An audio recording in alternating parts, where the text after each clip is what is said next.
मैं देवों के देव महादेव के चरणों में प्रणाम करती हूँ। मैं गौरी पार्वती माता के चरणों में प्रणाम करती हूँ।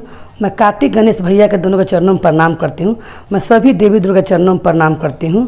मैं आज माता रानी की कथा सुनाने वाली हूँ। क्या कि जहाँ शिव जी का कथा हो वहाँ पर माता का भी कथा होना ज़रूरी है। क्या कि शिव शक्ति बांटे हुए नहीं है, इसीलिए माता का भी कथा होना ज़रूरी है। मैं आज माता की कहानी सुना रही हूँ। एक गांव में एक निर्मला नाम की एक बुढ़िया रहती थी। वो बहुत ही गरीब थी। वो रोज़ भगवान से कहती थी, माता से, रोज़ मंदिर में जाती थी, माता से कहती थी कि हे माँ, हमको पास इतना ही पैसा दे दीजिए, इतना धन दे दीजिए कि मेरा सब दुख दूर हो जाए। और रोज़ एक लोटा पानी ले जाती थी, वो माता के जाके मंदिर पर वो ढार देती थी। तब माता ने देखा कि वो रोज़ जाए, उसको काम था खाली माता के नहवा के बस वापस चलाती थी। तब एक दिन मंदिर में से माता सोची कि एगो तो आती है तो खाली पानी ढार देती है, ओकरा ऊपर से ही हमको श्रृंगार भी नहीं करती है, ना सिंदूर लगाती है, ना भोग लगाती है, ना आरती करती है, आज चल जाती है। ये भक्त को समझाना ज़रूरी है। तो कहा होता कि मंदिर में से आवाज़ आता है कि जैसे तुम पानी ढार के जाती हो तनी वैसे हम पर सिंदूर लगा दो। तो सोचे लगती है कि कहाँ से आवाज़ आ रहा है, देखती कि मंदिर में से आवाज़ आ रहा है निर्मला।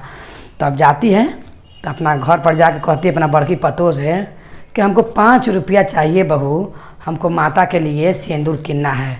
तब बड़ी बहू जरा सा बहुत खटकिन रहती है। तो बोलती है कि हमको लगे एको पैसा नहीं है कि हम सिंदूर किनला आपको 5 रुपया देंगे माता के करने के लिए। तो छोटकी बहुत दयालु रहती है। तो छोटकी सुनते रहती है किचन में से। तो कहती है कि आइए हम आपको 5 रुपया देते हैं सिंदूर किनने के लिए माता के। तो छोटकी बहू उसको 5 रुपया देती है माता निर्मला को किनने के लिए। तो सिंदूर किन के ले आती है। तो माता का स्नान करा के सिंदूर लगाती है। फिर मंदिर में से आवाज़ आता है कि जैसे सिंदूर लगाई हो और उसे 5 रुपया का फूल वो तक किन के ला दो। फिर जाती है बड़की बहू कहती है कि 5 रुपया हमको दे दो, आज फूल किनना है। फिर बड़की बहू बोलती है कि मेरे पास पैसा नहीं है। छोटकी फिर बोला कि 5 रुपया माता देती है। फिर माता का फूल किन के चढ़ाती है। फिर तीसरा का दिन आवाज़ आता है, पूजा करने जाती है कि आज फूल चढ़ाइए, कल आज तुम प्रसादी तो कम से कम चढ़ा दो मेरा। तो जाके बोलती है बड़की से 5 रुपया हमको दे दो, आज हमको माता का प्रसादी मखुदाना किन के ले जाना है। तो बोलती है उनकी बड़की बहू छोटकी के कि रोज़ रोज़ पैसा दे के परका रही हो, ये बुढ़िया के रोज़ रोज़ 5 रुपया मांगती। कहियो कहती है सिंदूर किन ला है, कहियो कहती है कि हमको कि फूल किनना है, आज कह रही है कि हमको प्रसादी किनना है।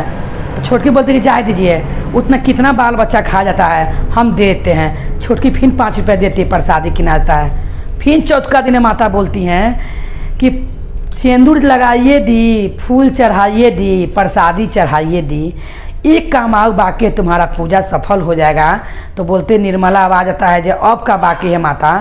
तो बोलती है कि हमको कपूर ला के कम से कम आरती कर दो, घी के पैसा नहीं है।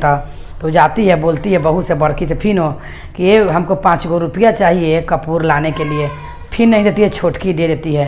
तो अब बोलती है आरती उतार के माता के कि हे माँ, आपने जौन जौन मांगा तौन तौन हम आपको दिए, अब आप हमको दीजिए, हमको अब आप अन्न धन से भर दीजिए कि हमको अन्न धन हो जाए, हमारा गरीबी दूर हो जाए माँ। तो बोलती है माता कि तुम कल ट्रैक्टर लेके आना, हम तुमको ढेर सारा पैसा देंगे, गहर देंगे, मुद्रा देंगे। तो जाती है जाके फिर बड़की पतोहिया से कहती है कि ये बहू हमको लिए एक ठो गाड़ी कर दो, हमको मंदिर में लेके जाना है। तो बड़की बोलती है छोटकी के ये कितना ही सास का मन बढ़ गया है, कहियो पैसा मांगते मांगते अब गाड़ी कह रही है कि हमारा गाड़ी कर दो, हमको मंदिर में लेके जाना है। सी बताओ, वही मन बढ़ा दिए छोटकी, अब कहाँ से गाड़ी किया जाएगा। तो छोटकी बोलती है अगर तो गाड़ी कौन बड़का चीज़ है, अब गाड़ी चल जाएंगे, मेरा भाई गाड़ी चलेबे करता है, हम उसी को भेज देंगे माँ जी के संगे मंदिर में। तो क्या करती है कि अपना भाई के बुलाती है और माता के अपना सास के संगे गाड़ी से लगा देती है। तो उसका भाई ट्रैक्टर चलाता था, लेके आता है और जैसे ही मंदिर के पास ट्रैक्टर लगता है, ये ने पूजा करते रहती हैं निर्मला। और तले माता सोना के मार घैला में मार सोना के सिक्का, कोई में मोती, कोई में हीरा कर कर के उड़ के जाकर पूरा मने गाड़ी भर जाता है। तो कहती कि हे माता, अब पूजो कर लिए, कुछ देवो नहीं किए हमको। तब माता से आवाज़ आता है कि तुम जाके गाड़ी में तो बैठो। तो जाती है, देखती है गाड़ी में बैठती है, देखती है पूरा घैला से एकदम भरल है गाड़ी पैसा कौड़ी से। अब जाती तो बड़की पतोहिया जब जैसे पहुँचती है द्वार पर छोड़ के तो काम करते रहती है।